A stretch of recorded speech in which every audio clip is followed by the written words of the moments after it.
श्रोते पुसती कोण ग्रंथ, काय बोलिले जी येथ.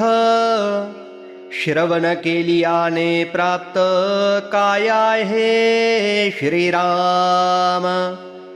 ग्रंथा नाम दासबोध, गुरु शिष्यांचा संवाद. येथ बोलिला विशद भक्ती मार्ग श्रीराम. नवविधा भक्ती आणि ज्ञान, बोलिले वैराग्याचे लक्षण.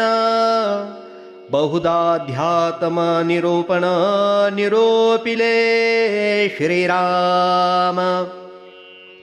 भक्तीचे न योगे देव, निश्चय पावती मानव.